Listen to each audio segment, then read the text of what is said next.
Welcome back, everyone, to the deep dive.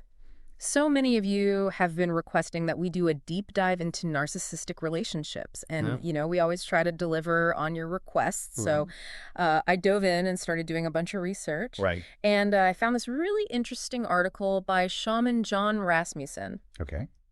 And he compares narcissism to drug addiction. It is a striking comparison, isn't it? Yeah, it's like, whoa! Yeah. And it really kind of shifted my whole perspective. What makes this analogy so powerful, I think, is that it shifts our focus from the clinical definitions of narcissism to something much more relatable and visceral. Yeah. Okay, so walk me through this. Like, how does he actually make that connection? Rasmussen argues that in today's world, Yeah. narcissism is almost like a powerful drug, Okay. one that society readily provides and even rewards. Interesting. So think about reality TV, Okay. the influencer culture on social media, All right. even the way certain professions incentivize cutthroat ambition. Mhm. It's like we've created a system where narcissistic traits can actually lead to significant success and admiration.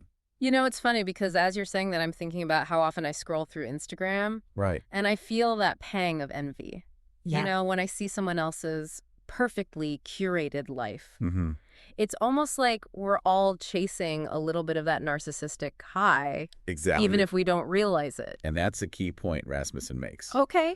This isn't about labeling people as narcissists or non-narcissists. Right. It's about recognizing that these tendencies exist on a spectrum. Yeah. And we're all susceptible to the allure of that narcissistic high, Okay. whatever form it takes for us. Okay, so let's define what that high actually looks like in real life. Sure. How does this manifest in a relationship? Well, think about it this way. Yeah. Someone hooked on that narcissistic drug Okay. thrives on attention, admiration, Right. and a sense of superiority. They carefully craft an image of themselves that often masks a deep-seated insecurity. Wow. And for their partners, this creates a huge obstacle to genuine intimacy. You're constantly trying to connect with someone, hiding behind a carefully constructed persona, Right. always seeking validation, Yeah. always needing to be the center of attention. So in a way, it's like trying to have a relationship with someone who's always got one eye on the mirror, Yes, checking their own reflection instead of truly seeing the person in front of them. that's a great way to put it. Yeah. And that's where the heartbreak comes in for the partner. They often fall into this trap of thinking their love is strong enough to cure the narcissism, Right. to finally break through that wall and reach the person they believe is underneath. Rasmussen calls this the 20-year shaman session, right? Does. The idea that well-intentioned partners dedicate years, sometimes decades, trying to heal their narcissistic partners, often with little to no It's success. a powerful image. Yeah. And it underscores the danger of approaching this dynamic with a fixer mentality. Okay.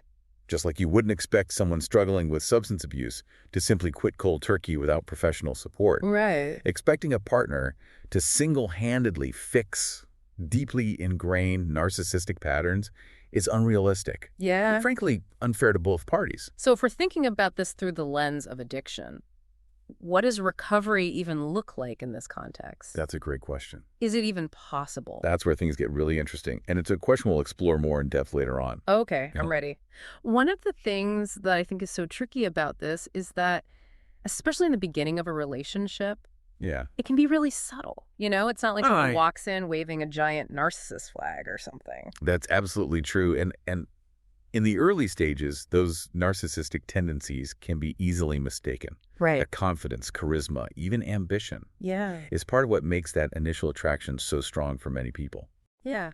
It's like they're selling a dream and we're buying it hook, line, and sinker. Exactly. And because we're all wired for connection and belonging, Right. we often overlook those early red flags, hoping that our love and support will be enough to help them overcome those less desirable traits. Right. But then reality sets in, and that's when things can get really messy. Right. The problem is that the narcissist's need for that drug, that constant validation and admiration, Right. often becomes the driving force in the relationship, eclipsing the needs of their partner. So how can someone even begin to navigate this kind of dynamic? It sounds incredibly challenging. It is challenging, but not impossible. Okay. One of the most important things a partner can do is to understand that they are not responsible for fixing their narcissistic partner. Okay. It's not about trying to change them or mold them into someone they're not. Easier said than done, though, right? Yeah. If you love someone you know, wouldn't you do anything to help them? Of course, love is a powerful motivator. But in this case, the most loving thing you can do for yourself and your partner is to set clear boundaries and prioritize your own well-being. Okay, so what does that look like in practice? Can you give us some concrete examples? Absolutely. Setting boundaries starts with recognizing your own needs and values. Okay. What are you willing to tolerate, and what are your absolute deal breakers? Right. It's about learning to say no to unreasonable demands, to step back from situations that drain your energy, and to protect your emotional and mental health. It strikes me that this whole conversation about boundaries and self-care, applies to so many different types of relationships, not just those involving narcissism. You're absolutely right. Yeah. Learning to set boundaries is a fundamental skill for healthy relationships across the board. Okay. It's about respecting yourself and ensuring that your needs are met regardless of who you're in a relationship with. But I imagine it's especially crucial in a dynamic where one person's needs are constantly overshadowing the others. Precisely.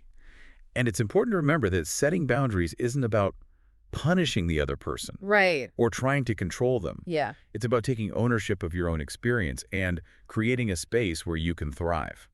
So we've talked about the challenges, the red flags, the importance of setting boundaries.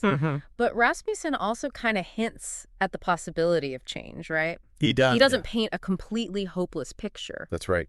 He acknowledges that while narcissism can be deeply ingrained, it's not necessarily a life sentence. Okay. Change is possible, Yeah.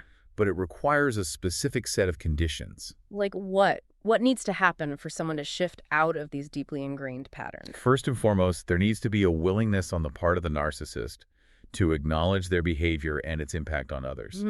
That's often the biggest hurdle, as true change can only come from within. You can lead a horse to water, but you can't make it drink. Exactly. Yeah. No amount of love therapy or external pressure can force someone to change if they're not ready and willing to do the work themselves. So what does that work look like? It's a journey of self-discovery, often with the help of a skilled therapist. Okay. It involves unpacking the root causes of those narcissistic tendencies, developing healthier coping mechanisms, and learning to prioritize genuine connection over superficial validation.